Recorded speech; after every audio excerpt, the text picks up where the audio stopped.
Hola amigos y amigas del canal Opositar es Fácil. Si sabes cómo, soy Eugenio Martínez y hoy vamos a empezar con el resumen del Defensor del Pueblo. El Defensor del Pueblo es una ley orgánica, la 3/1981, se publicó en el Boletín Oficial del Estado 109 del 7 de mayo de 1981. El Defensor del Pueblo tiene la consideración de alto comisionado de las Cortes Generales, designado por estas para la defensa de los derechos comprendidos en el título primero de la Constitución y a cuyo efecto podrá supervisar las actividades de la Administración, dando cuenta a las Cortes Generales y ejercerá las funciones que le encomienda la Constitución y la presente ley. El Defensor del Pueblo será elegido por las Cortes Generales por un periodo de 5 años y se dirigirá a las mismas a través de los presidentes del Congreso y el Senado. La Comisión Mixta Congreso-Senado será la encargada de relacionarse con el Defensor del Pueblo e informar al Pleno. Se designará tanto en el Congreso como en el Senado en cuantas ocasiones sea necesario. Dicha comisión se reunirá cuando lo acuerde el presidente del Congreso y el Senado y en todo caso cuando tenga que proponer a los plenos de las cámaras el candidato o los candidatos a Defensor del Pueblo. Los acuerdos de la comisión se adoptarán por mayoría simple. Pues puesto el candidato o candidatos se convocará en término no inferior a 10 días el Pleno del Congreso para que proceda a su elección. Será designado quien obtuviese las 3/5 partes de los miembros del Congreso. En el plazo máximo de 20 días tiene que ser ratificado por esta misma mayoría del Senado, o sea, por las 3/5 partes.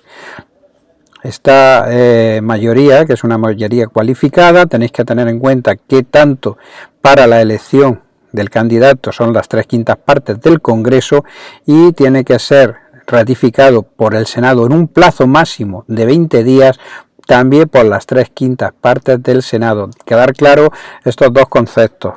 De no alcanzarse la mencionada mayoría, se procederá a una nueva sesión conjunta de ambas comisiones, en el plazo máximo de un mes, y a formular sucesivas propuestas. Conseguida la mayoría de los 3/5 en el Congreso, la asignación quedará realizada al alcanzarse la mayoría absoluta del Senado. Designado el Defensor del Pueblo, se reunirán de nuevo en la sesión conjunta de las comisiones del Congreso y el Senado, para otorgar su conformidad previa al nombramiento de los adjuntos que le sean propuestos por el Defensor del Pueblo.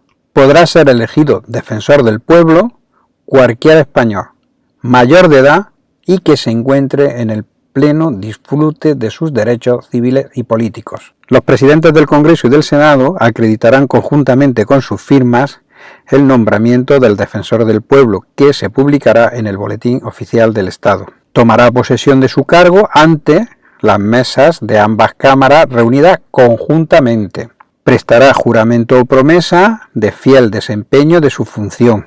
El Defensor del Pueblo cesará por alguna de las siguientes causas: por renuncia, por expiración del plazo de su nombramiento, por muerte o incapacidad sobrevenida, por actuar con notoria negligencia en el cumplimiento de las obligaciones y deberes de su cargo, o por haber sido condenado mediante sentencia firme por un delito doloso.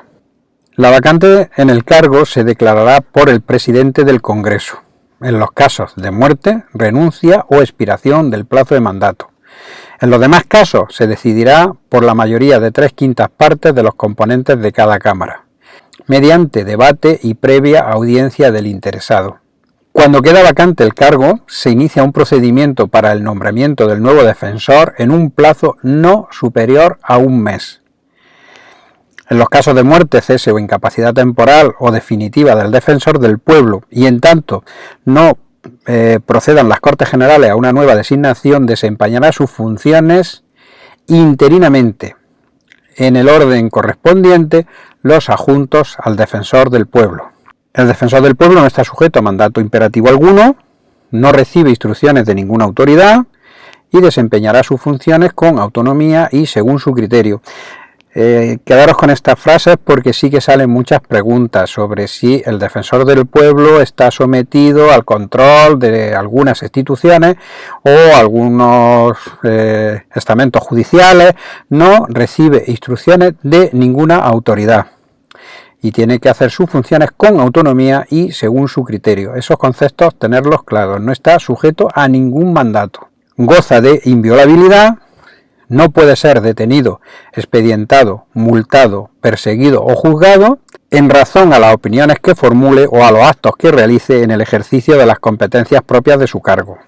En los demás casos, y mientras permanezca en el ejercicio de sus funciones, no podrá ser detenido ni retenido sino en los casos de flagrante delito. Corresponde la decisión sobre su inculpación, prisión, procesamiento y juicio exclusivamente a la Sala de lo Penal del Tribunal Supremo.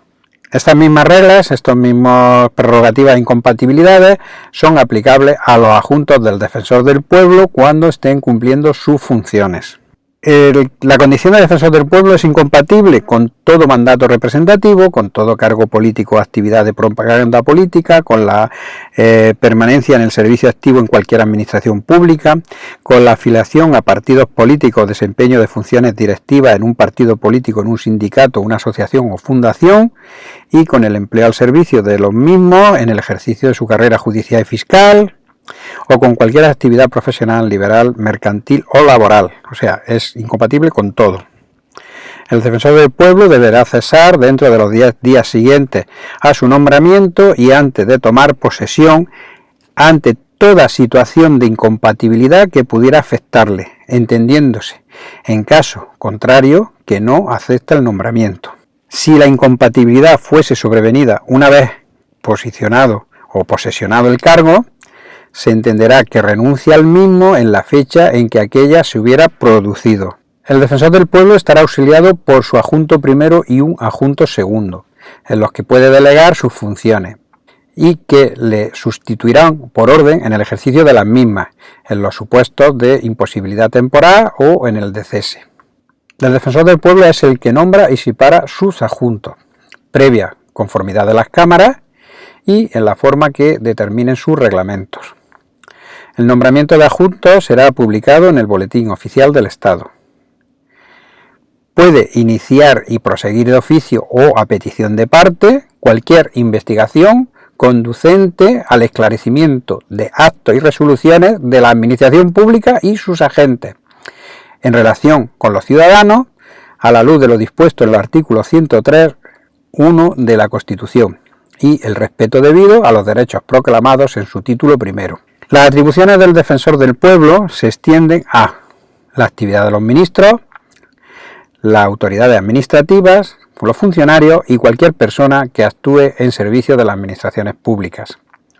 Podrá dirigirse el defensor del pueblo a toda persona natural o jurídica que invoque un interés legítimo sin restricción alguna.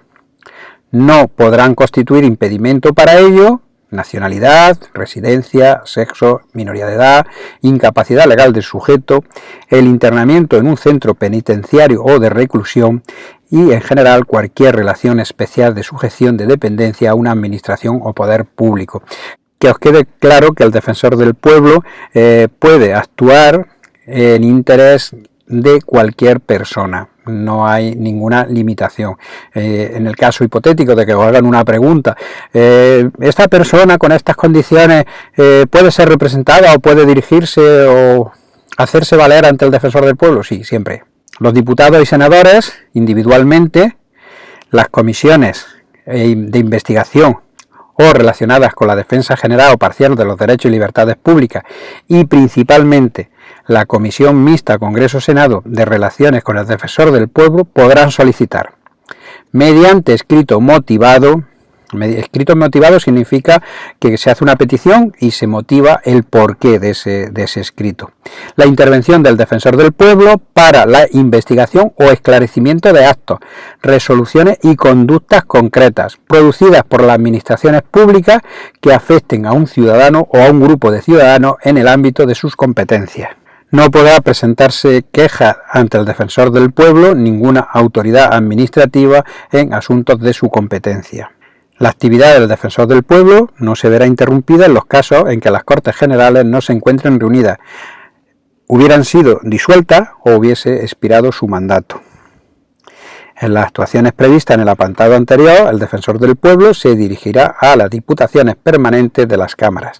Esto quiere decir que si una actuación del Defensor del Pueblo se lleva a cabo cuando las cámaras no están reunidas o no están ejerciendo su mandato, tiene que dirigir su actuación a las diputaciones permanentes, o sea que nunca queda sin efecto su capacidad. La declaración de los estados de excepción o sitio no interrumpe la actividad del Defensor del Pueblo, ni el derecho de los ciudadanos a acceder al mismo, sin perjuicio de lo dispuesto en el artículo 55 de la Constitución, que habla de los derechos y libertades que se suspenden cuando son los estados de excepción y sitio.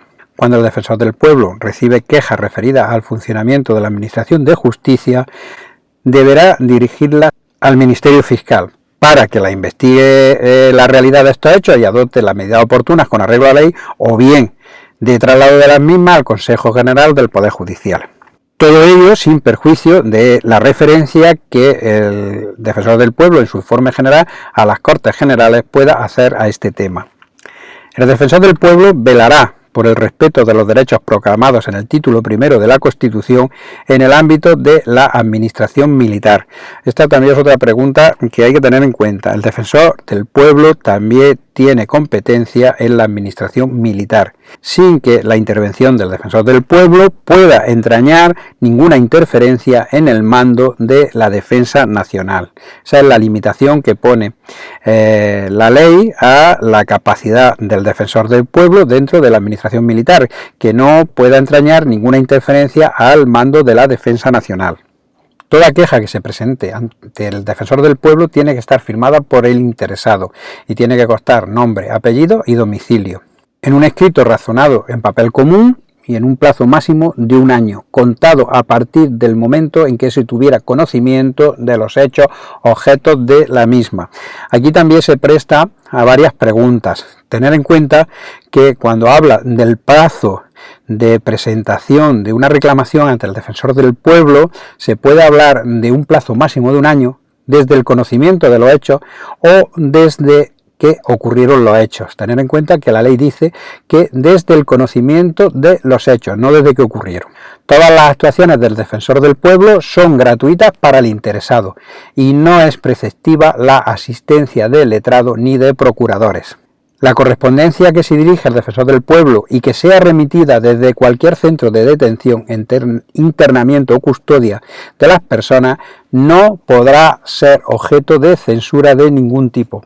O sea que cualquier correspondencia o cualquier carta que se dirige desde un establecimiento, una cárcel, un centro de retención, no puede ser censurada ni supervisada por ningún funcionario. Tampoco puede ser objeto de escucha o interferencia a las conversaciones que se produzcan entre el Defensor del Pueblo o su delegado con cualquier otra persona de los referidos en el apartado anterior, cualquiera que esté suspendido de su capacidad de libertad, cualquiera que esté dentro de algún centro de detención o internamiento. O sea, no se le puede grabar, no se le puede escuchar lo que habla con el Defensor del Pueblo. No entrará en el examen individual de aquellas quejas sobre las que esté pendiente resolución judicial y lo suspenderá si iniciada su actuación se interpusiesen por persona interesada demanda o recurso ante los tribunales ordinarios o el Tribunal Constitucional. Esto quiere decir que el Defensor del Pueblo no actuará en ninguna reclamación que esté pendiente de resolución judicial, o si en caso de que lo hubiera iniciado se judicializa esa reclamación, tiene que ceder, tiene que cesar esa actuación. El Defensor del Pueblo rechazará las quejas anónimas y podrá rechazar aquellas en las que advierta mala fe, carencia de fundamento, inexistencia de pretensión, así como a otras cuya tramitación irrogue prejuicio y legítimo derecho de terceras personas. Aquí en este apartado tenemos que ver que el Defensor del Pueblo siempre va a rechazar las quejas anónimas y puede rechazar aquellas en las que advierta una mala fe por parte del que la antepone o carezcan de fundamento, o sea, no estén debidamente fundamentadas, cuando exista falta de pretensión, cuando en realidad no tengan ningún objetivo, y así también cuando irroguen prejuicio ilegítimo al derecho de terceras personas, irrogues produzcan, generen perjuicio ilegítimo. Las decisiones del defensor del pueblo no son susceptibles de recurso. Admitida la queja, el defensor del pueblo promoverá la oportuna investigación sumaria e informal para el esclarecimiento de los supuestos de la misma. En todo caso, dará cuenta del contenido sustancial de la solicitud al organismo o la dependencia administrativa procedente con el fin de que, por su jefe, en el plazo máximo de 15 días, se remita informe escrito. Este plazo de 15 días puede ser ampliable cuando concurran circunstancias que así lo aconseje, a juicio del defensor del pueblo. La negativa o negligencia del funcionario de sus superiores responsables al envío del informe inicial solicitado podrá ser considerado por el defensor del pueblo como hostil y entorpecedora de sus funciones, haciéndola pública de inmediato y destacando tal calificación en su informe anual o especial, en su caso, a las Cortes Generales. Todos los poderes públicos están obligados a auxiliar con carácter preferente y urgente al defensor del pueblo en sus investigaciones e inspecciones. A los efectos de comprobación e investigación de una queja o expediente iniciado de oficio, no podrá negársele el acceso a ningún expediente o documentación administrativa que se encuentre relacionada con la actividad o servicio objeto de la investigación, sin perjuicio de lo que dispone el artículo 22 de esta ley, documentos clasificados. La declaración de los estados de excepción o de sitio no interrumpen la actividad del defensor del pueblo ni el derecho de los ciudadanos a acceder al mismo, sin perjuicio en lo dispuesto en el artículo 55 de la Constitución, que habla de los derechos y libertades que se suspenden en los estados de excepción y sitio. Cuando el defensor del pueblo recibe las quejas referidas al funcionamiento de la Administración de Justicia, deberá dirigirlas al Ministerio Fiscal, para que éste investigue su realidad y adopte las medidas oportunas con arreglo a la ley, o bien de traslado de la misma al Consejo General del Poder Judicial. Todo ello sin perjuicio de la referencia que en su informe generará a las Cortes Generales para hacer constar este tema. El superior jerárquico u organismo que prohíba al funcionario a sus órdenes o servicio responder a una requisitoria del defensor del pueblo o a entrevistarse con él, deberá manifestarlo por escrito, debidamente motivado y dirigido al funcionario y al propio defensor del pueblo. El defensor del pueblo dirigirá en adelante cuantas actuaciones investigadoras sean necesarias al referido superior jerárquico. El defensor del pueblo podrá solicitar a los poderes públicos todos los documentos que considere necesarios para el desarrollo de su función, incluidos aquellos clasificados con el carácter de secreto de acuerdo con la ley. En este último supuesto, la no remisión de dichos documentos deberá ser acordada por el Consejo de Ministros y se acompañará de una certificación acreditativa del acuerdo denegatorio. Cuando entiendan que un documento declarado secreto y no remitido por la Administración pudiera afectar de forma decisiva a la buena marcha de la investigación, lo pondrá en conocimiento de la Comisión Mixta Congreso-Senado. Cuando el defensor del pueblo, en razón del ejercicio de las funciones propias de su cargo, tenga conocimiento de conducta o hechos presumiblemente delictivos, los pondrá de inmediato en conocimiento del Fiscal General del Estado. En cualquier caso, el Fiscal General del Estado informará periódicamente al defensor del pueblo, o cuando éste así lo solicite, del trámite en que se hallen las actuaciones indebidas a su instancia. El Fiscal General del Estado pondrá en conocimiento del defensor del pueblo todas aquellas posibles irregularidades administrativas de que tenga conocimiento el Ministerio Fiscal en el ejercicio de sus funciones. El defensor del pueblo, aún no siendo competente para modificar o anular los actos y resoluciones de la Administración Pública, podrá, sin embargo, sugerir la modificación de los criterios utilizados para la producción de aquellos. Si como consecuencia de sus investigaciones llegase al convencimiento de que el cumplimiento riguroso de la norma puede provocar situaciones injustas, perjudiciales para los administrados, podrá sugerir al órgano legislativo competente o a la Administración la modificación de la misma. También está legitimado para interponer los recursos de constitucionalidad y de amparo, de acuerdo a lo que establece la Constitución y la Ley Orgánica del Tribunal Constitucional. El defensor del pueblo, con ocasión de sus investigaciones, podrá formular a autoridades y funcionarios advertencias, recomendaciones y recordatorios de sus deberes legales y sugerencias para la adopción de nuevas medidas. En todos los casos, las autoridades y los funcionarios vendrán obligados a responder por escrito en término no superior de un mes. El defensor del pueblo informará al interesado del resultado de su investigación y gestión, así como de la respuesta que hubiese dado la administración o funcionario implicado, salvo en el caso de que éstas, por su naturaleza, fuesen consideradas como de carácter reservado o declaradas secretas.